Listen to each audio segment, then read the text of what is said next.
Hey everybody, I'm Anna McEwen.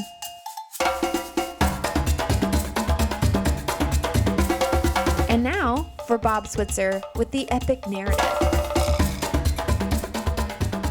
Oh, happy day, everyone.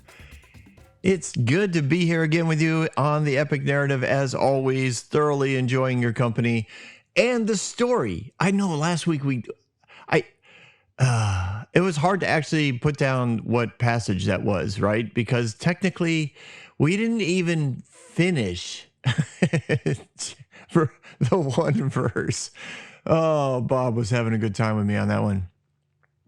I don't even know what happened, but I hope you had a good time with us. We are still in chapter 2. We are on, I believe this is episode 7. We're in Exodus chapter 2. We're going to kind of finish up verse 15, go through the end of the chapter today. I promise. I won't get stuck. Okay, don't make promises I can't keep. That's a good point, Bob. But my sincere desire is to finish up the chapter this week. All right, here we go. You know what? I'm going to read all the verses, so at least then we're done. And then if you don't listen to the rest, at least you know we read through the book, the chapter. Okay, so when Pharaoh heard of this, he tried to kill Moses, but Moses fled from Pharaoh and went to live in Midian, where he sat down by a well. Now a priest in Midian had 7 daughters, and they came to draw water and fill the troughs to water their father's flocks. Some shepherds came along, drove them away, but Moses got up, came to their rescue, and watered their flock. When the girls returned to Reuel, their father, he asked them, "Why have you returned so early today?" They answered, "An Egyptian rescued us from the shepherds, even drew water for us and watered the flocks." "Well, where is he?" Reuel asked his daughters. "Why did you leave him? Invite him to have something to eat."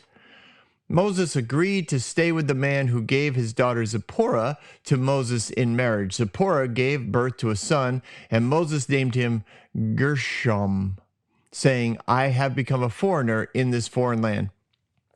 During that long period, the king of Egypt died.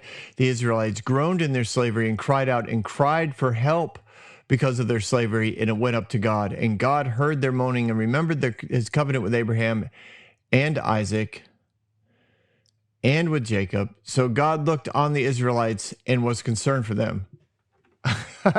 I paused briefly because I thought I might not get through the end of this chapter.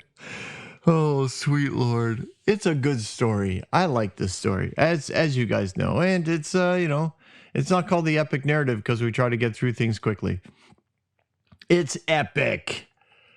All right, so Pharaoh finds out, he tries to kill Moses. Moses fled from Pharaoh, went to Midian, where he sat down by a well. Now, we went through this last week, and we talked about the fact this could have been a several-year journey. I do understand if you don't like that, if you want him to get right there, fine, get him right there. But it still takes at least a few months to get there. And I wanted to note this, that the word, and there he sat down by a well or dwelt by a well, it means to abide, to stay, to have an abode. However long it took him, he sat down by the well. It's the same word as dwelt. It's that idea that he was there for a while. He could have been there for hours, yes, but he could have been there for weeks, right there by the well, observing life, interacting with people. Probably many strangers made their temporary homes by wells, by oases, by I need a water. That's what I get for having a snack just before this. So however long it took him, as we read, he clearly looked like an Egyptian. Now, I think he grew out his hair and had a beard, and maybe Egyptians generally had those characteristics and only shaved, for royalty or whatever. I just think he grew it out. Now, maybe he shaved it again. I understand that too. I don't really like facial hair. I just don't. On me, there's something about it. I just feel old. But when we hit this crazy whatever. Currently, it's about 9 months on the road in an RV. I grew a little facial hair, not a lot. Not a lot. My wife doesn't necessarily like a lot, but she does like it. So that's always helpful. I don't mind having something she likes. But it's been kind of an interesting journey along the journey. Like it's like, yeah, I kind of like it. On the road in an RV, change of focus in life, untangling from almost 40 years in church ministry. Just, I don't know, a new look, new life, new perspectives, new journey. So in my head, it makes sense that Moses would let his hair grow differently than it was before, just to kind of not be recognizable. Not that I think a lot of people outside of the upper echelon, the elite of Egypt would know who he was, but maybe there were plenty of merchants that would have known who he was. So maybe he just didn't want to be seen. That's why I think he kind of grew out his hair, but evidently in the way he carried himself or the way he spoke or the accent he had or the clothes he wore and would have brought with him, somehow he was seen and known as an Egyptian or recognized as somebody being from Egypt. And I know that may be odd for those of us who aren't from that area of the world, because we might think, well, they all kind of look the same. People feel the same way about Americans. They look at us and think, well, they're American. They clearly look like they're from America. They act like they're from America. They have accents like they're from America. And we think, no, we're so different. We're so different. Like the accents are so different in America. It doesn't matter if we all speak the same language. It's like you can tell someone from the Northeast and from the Midwest and from the South and from the Southwest, Texas, Oklahoma, and from the West Coast and for us it'd be obvious. So I'm guessing there were characteristics about Moses that just made it clear that he was an Egyptian. Now Joseph had the opposite look.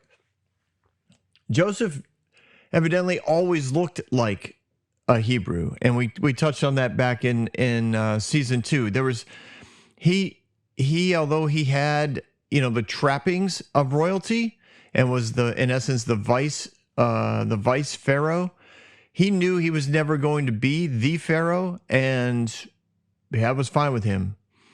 Archaeologists have some. I mean, there's a lot of, just so you know, there's a lot of different viewpoints when it comes to archaeology. There's all kinds of perspectives. There's people who read timelines differently, and therefore it changes the way that you read the rocks and the ruins and the bones and the pottery, and it goes on and on. And they have to pick one, I guess, to put in a book. But if you read archaeological journals and I guess you'd call them magazines, blogs, there's a lot of disagreement. So just understand that along the way. But Joseph was known to have had that one house with a central court area. It was round, according to those who think it's his. It had 3 bedrooms, which would have been really odd because the men and women of royalty, husbands and wives of royalty, did not sleep in the same rooms. But in Joseph's house, they did. And his 2 children each had their own room.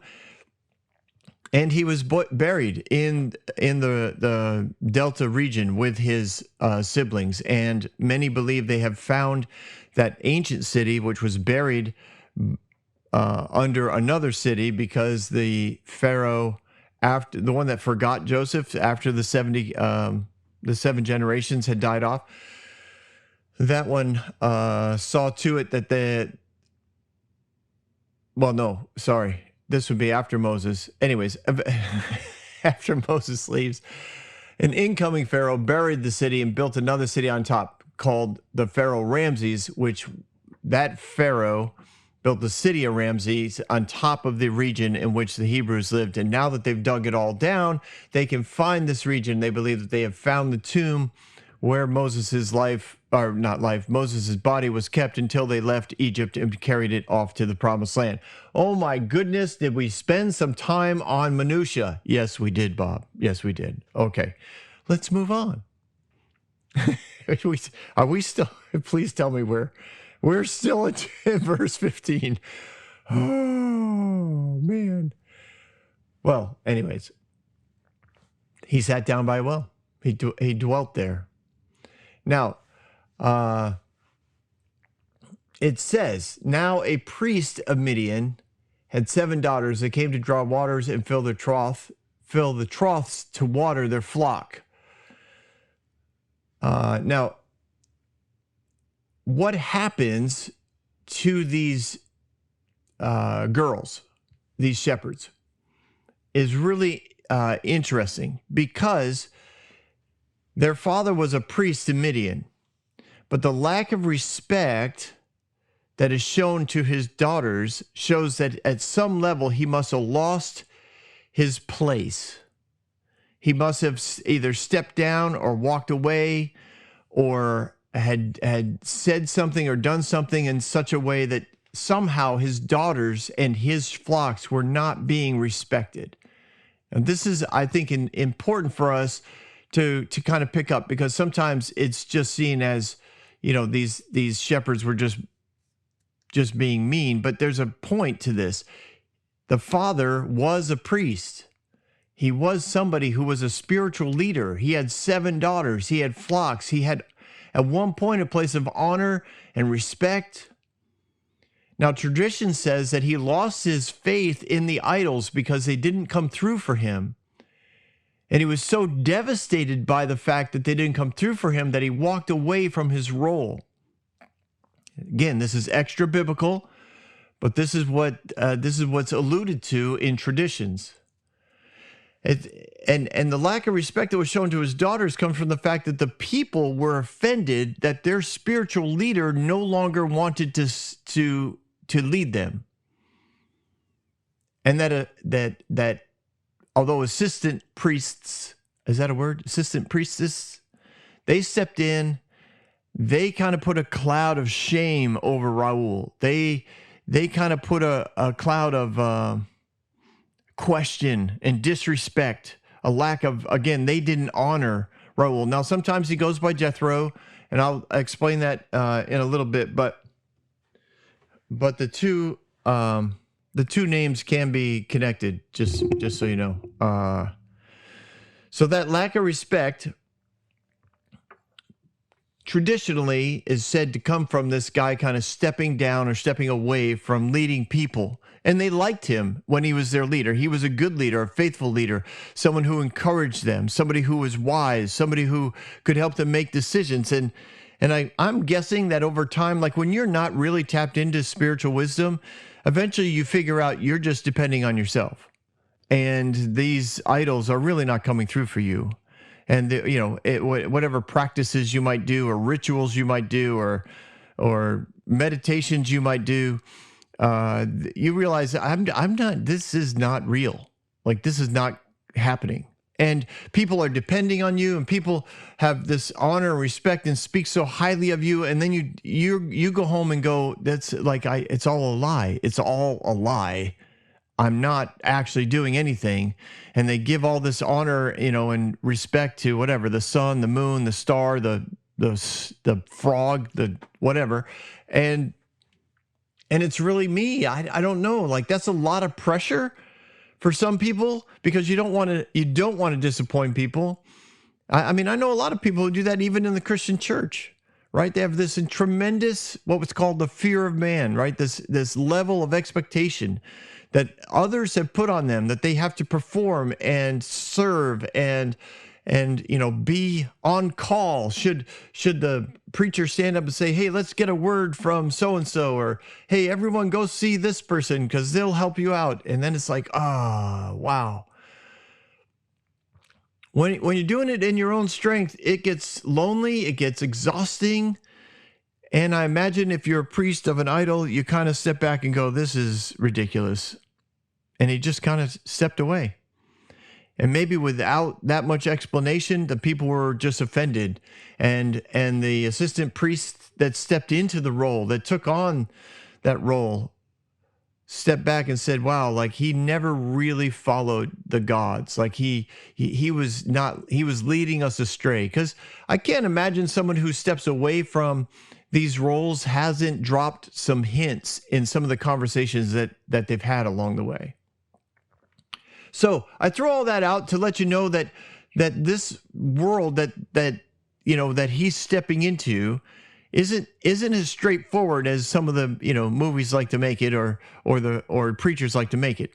It's a complicated relational world that he steps into, that Moses steps into, and as he's dwelt by the well, he has seen and heard the various conversations. He has interacted with people. He has bought and sold and traded things. And people know that there's an Egyptian living by the oasis, living by the well. And that's fine. And shepherds didn't show up every day. Shepherds showed up based on where they go to the wells that are nearest to the region at which they are feeding their flocks. So you may see a shepherd every day for a couple weeks, and then you might not see him for a couple months. So it wouldn't have been something that he observed on the regular. But he might have heard of this family. He might have heard of the priest that had stepped away, this guy named Jethro or Raul. And then you have to ask yourself, well, what's going on with that guy? And maybe he's heard a few rumors here and there. Maybe he's picked up that this guy might have stepped away. Maybe the fact that he did step away kind of intrigued Moses, because he kind of feels disenfranchised from the calling that he had. When you feel rejected, you tend to pick up on vocabulary and descriptions that connect with you. And when you feel like you've missed your mark, when you've missed your calling, then you understand when somebody says, yeah, it just didn't work out. It's like, yes, I know exactly what you're talking about. Now, I'm not saying he had any contact with Raul / Jethro, but I think he might have heard about him. Now, he sees, it says some shepherds came along. Oh, sorry. He had 7 daughters, and they came to draw water and fill their troughs to water their flocks. So they were doing two things. They were collecting water for the house, and they were going to fill the troughs to water the flocks. So Moses is observing the well, hanging out. Now, again, he might have also been looking for a wife. I can't take that away. He would have known his Hebrew history enough to know that he had 2 forefathers that also found wives at the well. So there was this kind of a constant thread in the legends and traditions of the Hebrew culture that said, if you need a wife, hang out at the well. I know that there are some people that say the best place to find, a spouse is to hang out at the grocery stores, because, actually, I don't know. I have no idea. I didn't, I found my wife. Oh, it was a glorious day. But I found her at school. So that's that. Bob's like, please don't start this story. This episode would go an hour and a half, and hands down it will. It's one of my favorite stories to tell. Maybe I'll do a bonus episode on my version of meeting my wife. It's just, for me, it's just fun. All right. So he's observing things. He sees 7. He probably sees the flocks coming. He's like, oh, shepherds are in the area. Watches them come up. He notices that that this particular group of shepherds are all, all women, but both genders and all ages were shepherds in this area. There was not an exclusive male only thing, or only foreigners, or hired hands or whatever. Everybody could be a shepherd. Anyone could be a shepherd. So it wasn't like, oh, this is unusual. It just was unusual that that it was just 7 daughters, and they were all related, and there were no men working with them, no hired hands that were around. So they went to the well, they opened it, and they began pulling up water, filling their bowls, and filling the trough. Now, this could have been the fact, they could have showed up, let's say, an hour earlier than most because they don't like trouble and they knew their father had been dishonored. They knew that, there was potential of issues with other people being around. I don't know. But you get the idea that they kind of were coming up by themselves and they were getting the water that they needed. And then some shepherds came along and drove them away. Now, Moses watches this. He sees the young men. Now, maybe there were some old ones too. Maybe it was the young ones that caused the issues. I don't know. But they drive the girls away and the flocks. So they begin to take it, they're stealing the water. These girls had already filled the troughs. Their flocks were starting to drink. These guys run off the girls. They threaten them. They bully them. They push them. They drive the flocks. They scare the flocks. Sheep are, notoriously skittish when things get violent. They just don't know what to do. They kind of scatter. The girls are also conscious and what do I want to say? Conscientious. They want to make sure they don't lose their sheep amongst the other herds. So they're now, half of them are, chasing the flocks, trying to keep the flocks together. Others groups of the sheep are just kind of gathered over in various shady spots. They don't know what to do. They don't have a leader. The girls are being bullied and pushed. The men are laughing. They're putting their flocks up to the trough. They're surrounding the well. They're using the girls' buckets to get the water out. Like they're pretty proud of themselves, as most bullies are. You find a bully, you find somebody who likes to brag about how tough they are. Now, that's just my idea, but that's what I picture happening. They steal the work, they steal the water. And basically, I think, Moses is like, I think he's watching this and he's thinking, should I get involved? Should I get involved? I probably shouldn't get involved. I really shouldn't draw attention to myself. I've done a good job of not drawing attention to myself. No one's followed me. No one knows who I am. I cannot stand what these guys are doing. This is so wrong. And he went back and forth in his mind. And then it was like, you know what? No, forget it. I can basically find another place to live. No, this is just wrong. And so he rises up. It says that he stepped in, he arose, which means to stand, to become powerful and hostile. It says Moses got up, he rose up, he came to their rescue, he helped them, he delivered them, he saved them in battle, he was victorious. That's what those words, all those meanings flow into this verse, or into that phrase. So he rises up, he becomes powerful. I don't know if you've ever watched somebody kind of get up and get powerful. It's an amazing shift in the atmosphere when that happens, right? I don't care how big of the crowd is. If somebody suddenly gets powerful, the whole crowd knows it and everybody starts to watch, or they get involved because they feel challenged. So Moses rises up. He gets powerful. And then he starts to help them. He delivers them. He saves them in battle. He is victorious. I think he challenges them right away with a booming voice. Man, this guy, remember, he might have had a stutter, and that might have been something that kind of kept him from stepping in right away. But when he rose up, he shouted out something. It wasn't like I don't even know if it was a full sentence. And maybe he just rose up and said, "Stop it." And what any bully would do, right? They see one guy stand up, they immediately think we can take him because there's more of us than there is of him. And they decide to take him on. But it wasn't a challenge that they should have taken. Because as they're fighting, I think that he again belittles them with little things about their strength and the fact that they could push girls around, but now they're falling over to him. The fact that they were too weak to draw their own water and had to steal someone else's. The fact that they were such poor shepherds that the only thing they could do is drive sheep away. Now, during this battle, right?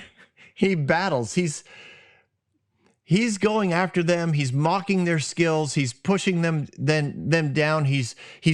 Their flocks are now scattering.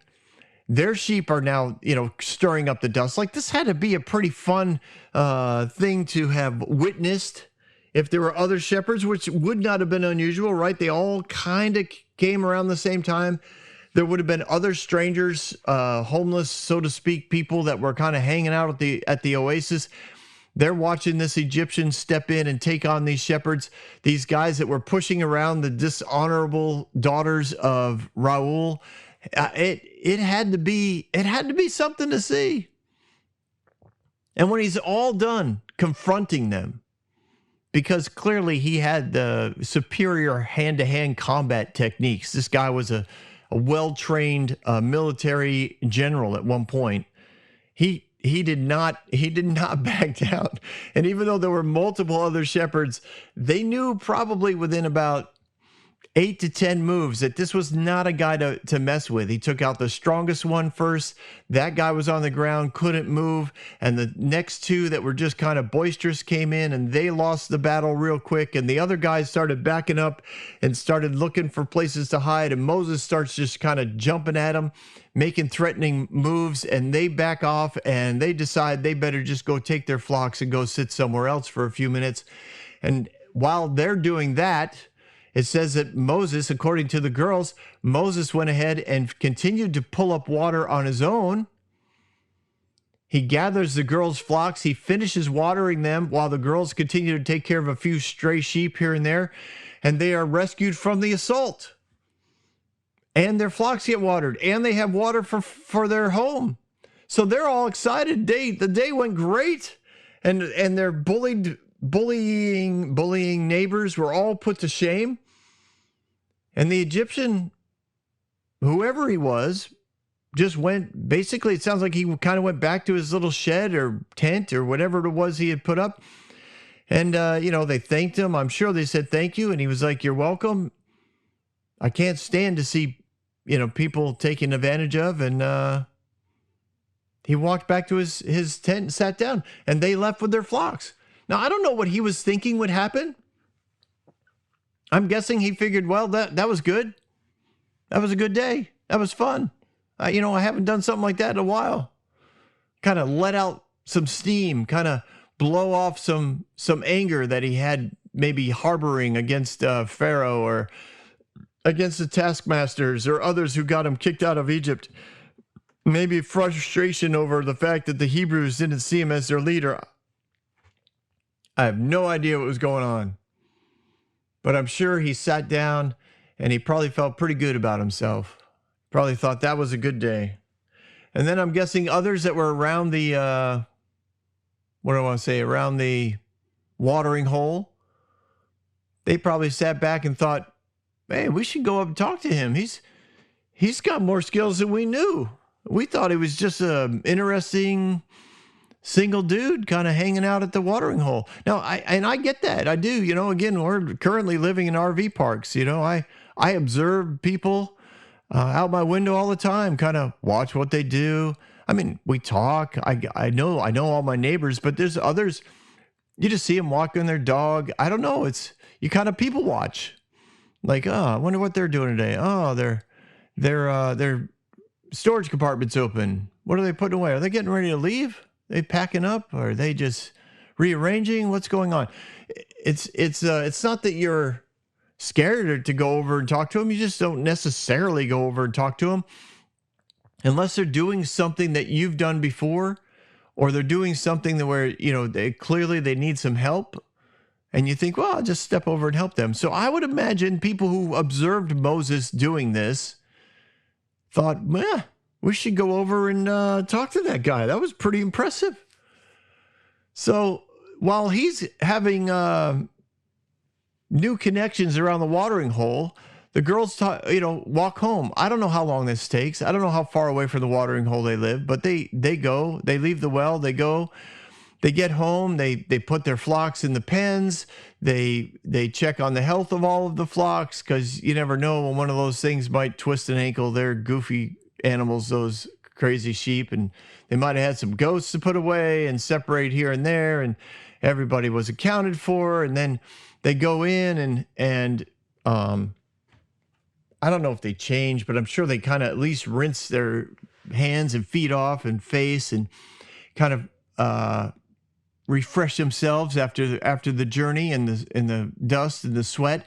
And then, of course, they had to go in and give their report. Now, I don't know what it's like to listen to a report from 7 girls all at once, but I imagine their father's used to it at this point. I don't know if he only allowed one of them to speak at a time or what, but I've been around a table with a lot of people trying to give a report on the same event, and it can get it doesn't have to be 7 of the same gender by any means. It could be male or female or a mix of both. It can get pretty crazy. Sometimes it gets crazy with just 2 people trying to report on the same event. And I don't know if you've ever been around Bible teachers like myself. You get 3 or 4 of us at a table and we start talking about a familiar story like this, and it can get crazy. This happened just a couple weeks ago. A friend of mine brought up something from the life of Joseph and Moses, and I was like, now granted, it was late at night and I was not tracking with what he said, and he meant the dreams of Joseph, and I was like, but he didn't say Joseph because he couldn't remember Joseph, and I kept thinking it was Moses, and I was like, there's no dreams of Moses. Moses didn't have a dream. Yes, he did. It was, remember, it was terrible. And I was like, and back and forth we went, and the next day we straightened it out, but it was kind of funny, because as I think about it, like we still both have a different perspective on those dreams. Now, if you listen to season 2, you know my perspective on those dreams was one of a good God warning a, quote, ungodly leader about, what was coming, because God's good and he tries to thwart the plans of the enemy by showing the plans of the enemy to a leader so that he could not have his entire nation, be killed by famine. So he did not share that view. We are still friends, but I was just thinking, if you just have 2 theologians or Bible teachers at a table trying to tell the same story, it's the same thing. You get maybe I'm the problem. You put me at a table and someone tries to tell a story about an angry God who wants to kill people, and I just not immediately, but I wait. I do try to be honoring. And then I'll say something. I always have to say something, because, man, I think God is good all throughout time. I think he looks just like Jesus all throughout eternity. So back to 7 girls giving a report on the day. So they start to talking. Now, again, the father starts the questioning by saying, "You guys are home early today. What happened?" And I just think when he did that, he unleashed a deluge of crazy, spectacular details.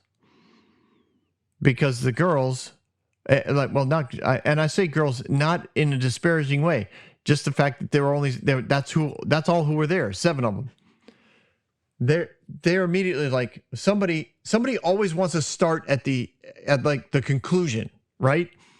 And then there's someone like me that wants to start all the way at the beginning and tell all the details up to the conclusion. And they get a little, let's just say they have an opportunity to exercise patience with the person who wants to start at the end, and then just kind of backfill with a few caveat details. Like, so I'm sure somebody's like, "We were rescued by an Egyptian." And somebody's like, No, that's not how it was. First of all, we got the sheep together to go to the watering hole. No, don't start way back there. He knows we were doing that. I just wanted to tell him we were rescued by an Egyptian, and he bullied it, he punched it, and he told everybody to leave, and he rescued. Will you stop it, Dad? That's not how it happened. And that's the way I picture it. And I just think it went on, and eventually, again, Jethro/Raul, he's used to this. So he's probably grinning and trying, like this is not a normal everyday story at the watering hole. So he's looking around, waiting, like, okay, wait, okay, and he's slowly kind of putting together the outline of the story as they're arguing with each other about who should tell the story and who tells it best and what details have been forgotten and why they were important. And then somebody else is like, and then this one sheep, just, I could not find her. And I am looking and I can hear her, but I can't find her. And they're like, no one cares about that part. She's like, well, I care. I like that part. I did find him. You have any idea where that sheep was? And then they want to go off on their little sheep trail as to where the sheep went, and then they want to talk about how embarrassed all the other shepherds were that took on this Egyptian, and how he belittled them and beat them and was victorious over them, and how they took their flocks and ran off into the hills to wait for them to, for the girls to finish watering, how other people watched everything and they saw everything. And you could ask anybody who was there. He was so big and strong, and oh man, could he fight. It was crazy. He took the staff out of this one guy's hand, and he spun it around his head and beat him and bopped him and poked him and pushed him, and then he broke the staff and threw it at him. Like this, it just had to be spectacular. This story had to be spectacular from beginning to end. And when it finally ended, Raul looks at his daughters and says, where is he? And the phrasing of that is like he's mystified. Like, how did you not invite him here? Like the lack of hospitality shown to this Egyptian was mystifying to him. Now, maybe because of his, as tradition says, maybe because of his lack of position now in the community, maybe they had thought it was inappropriate to invite strangers over. I mean, at one point, it would have been absolutely, like every stranger went to Raul's house. Every stranger was hosted by the priest because you had to be, in essence, vetted by him. But they maybe hadn't had a guest in a long time. I don't know, but he seems shocked that they're not there, that he's not there. Why did you leave him? Invite him here to have something to eat. So they all go back. I mean, that honestly had to be kind of funny.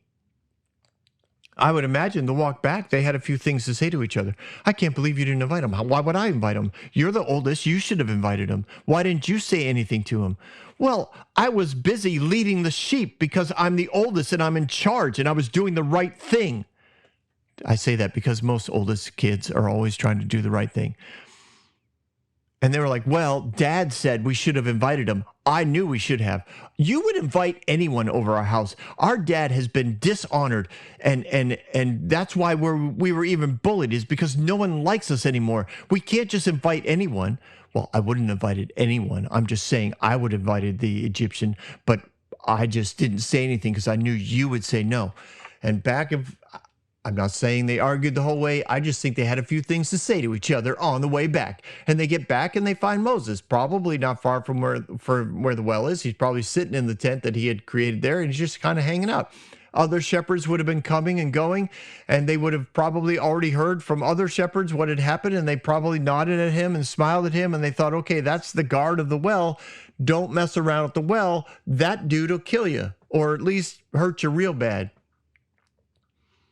So the 7 girls come up, and I imagine that they can be very convincing, especially to a guy who has kind of lost his calling.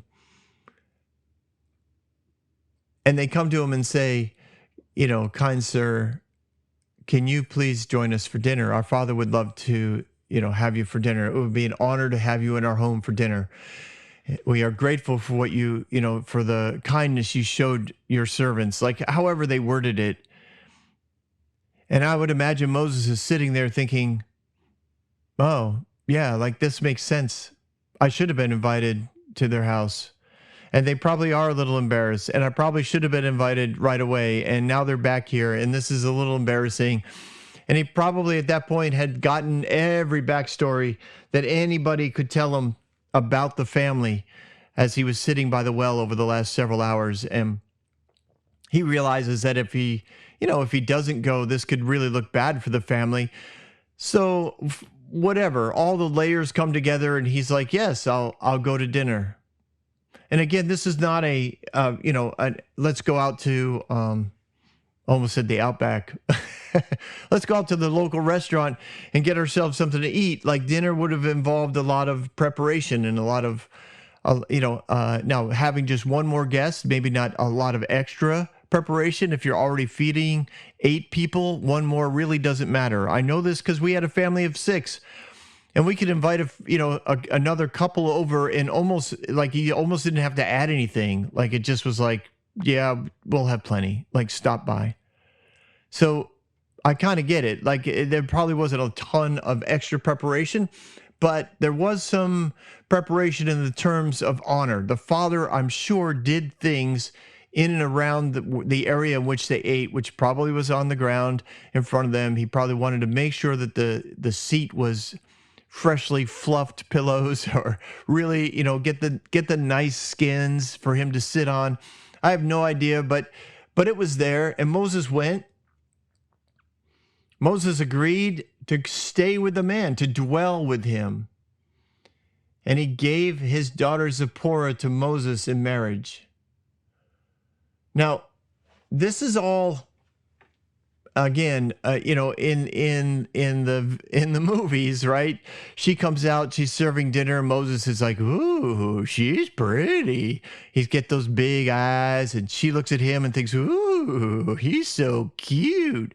And it's fine, right? You have to get through this quickly in a movie because you just don't have time for anything else. And really, the Bible goes pretty quickly through it. But there's a bit of a story here because he dwelled with him. And Moses by that, it means that he was seen by the Father. Raul paid attention to who he was. He listened to who he was. He got to know Moses and his journey. And Moses felt a connection with this priest that had stepped away from something that was no longer real to him. And Moses probably felt very similar to his calling as an Egyptian and a ruler. Like this, it was all a fantasy. It was all, I thought I had it all made up in my head. I thought for sure this is the way it would go, and it didn't. And I don't even know what to do with it anymore. I think that they found a common core vocabulary and emotionally connected with each other, even though their journeys were vastly different. And he was seen as, I think Moses was seen as a righteous man, a good man, a man who loved justice, who clearly defended those who were being bullied. Now, I don't want to say weak, because I do know that there are those who like to pile on women at this point, like they're the weaker gender, and this is God's example how men need to defend girls. And I get that men should defend those that are being bullied. Anyone should defend somebody who's being bullied. If a man's being bullied and you're the only one around, then step in. You defend justice. And that's what Moses did. And Raul would have seen that. So he betroths him to his eldest daughter. Now, that's something that in some way Moses had to agree to. Like as they're talking, Raul realizes this guy needs a new life. He needs a place to live. He needs a job. He needs everything. And actually, I can provide all that for him. And in exchange, I get an amazing son-in-law who is righteous and just and strong and wise and creative and smart. I mean, he's everything you'd want around the house to take care of your business. He understands all kinds of things that are far beyond our little, tribe. international law, he speaks, probably at this point 5 languages. He understands philosophy. Like, there's so many things that Moses would have, not even in his desire to be known, just kind of let it out there. Like, this is my life type of thing that Raul would have been like, whoa, whoa, whoa, this guy is like, whoa, he knows his stuff. So he's betrothed to the oldest. There would have been at least a week of celebration, and a new life begins. All of that contained in a verse, right? Who gave his daughter Zipporah to Moses in marriage. And then it says Zipporah gave birth. Well, that took at least 9 months. And Moses named him a name that says, I have become a foreigner in a foreign land. I am a stranger in this land is another way of saying it. So Moses still felt disconnected even while making a new life in that land. He still didn't feel connected. He felt as though he belonged somewhere else. He belonged in Egypt. He belonged with the Hebrews. And here he is, starting a new life with Zipporah. I think he also kind of felt disconnected from God because he didn't fulfill what he believed God had called him to do. I still think he thought God wanted him to bring the Egyptians and Hebrews together and form one great nation. But whatever he believed he was supposed to do, he now thinks it's over. It's not something I'm supposed to do. I'm done. And in that disconnection, in his mind, he thought, I'm always going to feel like a stranger. And just as a side note, Raul is also named Jethro, right? We see that in the book of Numbers. Now, I have no idea what season Numbers will come out, but Jethro in Numbers 10:29 is Zipporah's father. It's Moses' father-in-law. He's the guy who shows up to give Moses some basic wisdom on how to deal with people and delegate. And Raul would have been the name of Jethro's father, the girl's grandfather. So it would not have been, the girls could have reported to both men, and Raul would have been the older of the two, so he would have been the name listed as the one that they reported to. Now that could be what was going on in this story. And Jethro would have been there, but Raul would have been the one that was still seen as a patriarch of the family, and therefore the one that they reported to and the one who is given credit for calling for Moses to come down, etc. The other position that could easily have happened is this. Raul was one of the names of Jethro because he belonged to Raul. That was very common for you to be called by your father's name. Now, I know this because my amazing wife took a bunch of genealogies that my grandfather had put together, and she really pursued it.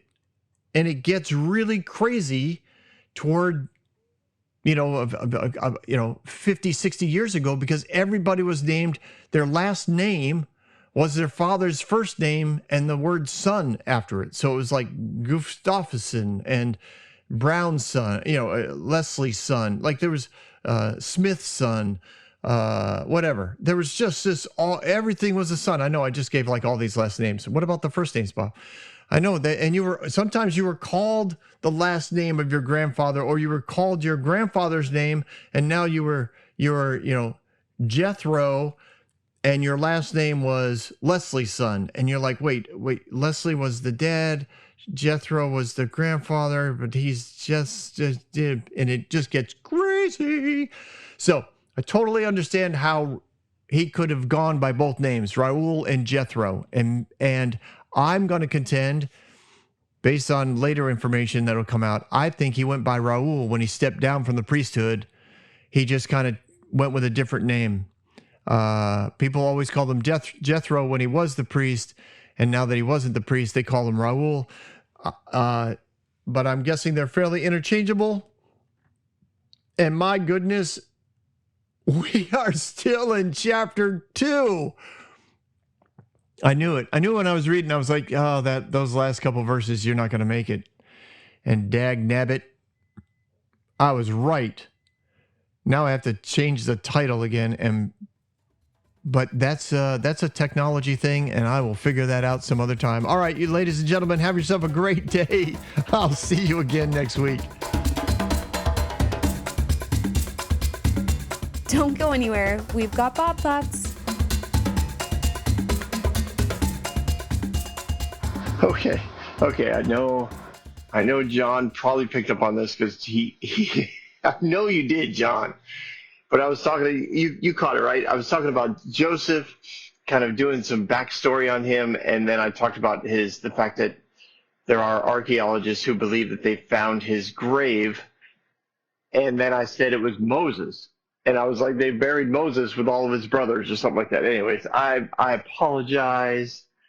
I layered the stories in my brain too much, and I flipped the names. But yes, I know. It was Joseph's body that was found under the city of Ramses, buried in the original city of the Delta that the Hebrews had moved into. Okay, on with my other thoughts. Oh man, I do want to. Yeah, I defender of justice, right? It's an awesome thing. I know that a lot of people like the idea of violence when it comes to defending justice, defending the innocent, defending the poor and the weak. They like that idea of violence. I know we saw it today in the story with Moses, and I don't think that this is one of those things where God's like, yeah, I'm okay with you beating up people you don't agree with. I think he's just being honest that this is what Moses did. And I'm guessing, as you heard me say several different ways, I think he was at that well for a while. And I wouldn't be surprised if he was there for over a year. It makes more sense that he was there for a while and people knew him and understood at some level who he was as a character, that when he ended up going to the house of Jethro, that he was invited to marry the firstborn daughter. Like, if Jethro had no idea who this guy was, if he had just showed up that day to give his daughter away, it just doesn't make it doesn't make covenantal sense. When you're going to make a covenant with somebody, you know their character, which is one of the things we talk about a lot in future episodes when we talk about covenant, because so many believe that God's first covenant here with Moses, is one thing, and then God changes character to become the God of the second covenant under Jesus. And in covenant relationships, the character doesn't change. You don't go into covenant until you know someone so well that you are confident that their character is not going to change. Anyways, enough about that. On to social justice, which is something that came up this week when I was online interacting with some people, and they were like, isn't God about social justice? And I was like, man, that's a big word that needs a lot of definition, or not even a word, right? It's a couple words. But generally, I think what God is all about is freedom and hope and joy and peace and love. And these are the things that drive the kingdom of God. These are the things that God is always in favor of occurring in everybody's life. Now, what happens is people see the lack of those things, and they become like Moses. They think, I am now justified to be violent, to enslave others, to manipulate others, to create fear and control and anger and whatever in other people, because they did it to me, or they're doing it to this group of people, and I've decided I'm going to defend them. I'm going to be the defender of justice. I'm going to be the bringer of social justice in the name of God. That is the same mentality that so many wars have started from throughout history. If you study history, the whole Crusades were all built around this concept of I'm doing this for God. I'm defending the kingdom of God, defenders of justice. It's a fascinating thing to examine in and of yourself. It's something that you should examine, like what's your position, because if you think that violence is good, right? If you think violence is acceptable, is a tool that God uses in order to exact his will on people, then violence is justified. Therefore, there's only one right person, and that person gets to be violent. And then you have to go to God and say, well, God's the one that can get violent because he's just and righteous and holy and all knowing, and he can be violent. It's like, well, then Jesus should have been. And then we go back to the temple, and you already know how I feel about that. You go to the bonus episode on season 1 and see that Jesus, there's nothing in the context that says Jesus was violent at the temple. I know you've been preached to that it has. It can go either way. It's all neutral. It can go either way. So it depends on the person doing the teaching that turns it into a violent situation. All that to circle back around, I guess. It's a big subject, social justice is, but I do know that the kingdom of God, kingdom justice, always brings more freedom, always brings more hope, always brings more love, always brings, creative wisdom to problem solving. It doesn't just show up and start beating people up. Even though I know that's what Moses did in this story. Anyways, you guys have a great day. Thanks so much for hanging out. I'll see you next week.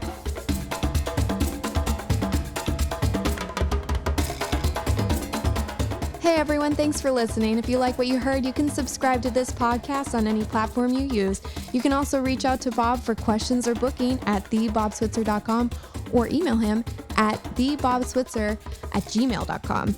See you next week, guys.